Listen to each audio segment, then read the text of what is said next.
Hello guys, welcome to channel. In this video I'll be showing you how to fix Tubi app not working.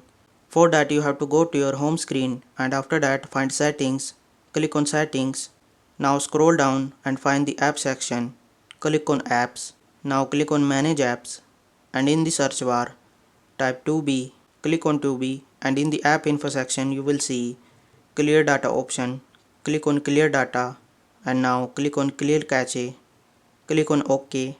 After that go to your home screen and open your Tubi app and see if your Tubi app is working fine or not. If it's not working fine, you have to go to previous tab and now this time you have to click on clear data. Now click on clear all data and now click on OK.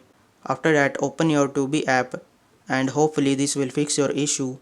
If this method is not working for you, you have to go to your Tubi app or website and contact customer support and tell them you are facing this issue. They will help you for further assistance. This method will help you to fix your issues. Thanks for watching.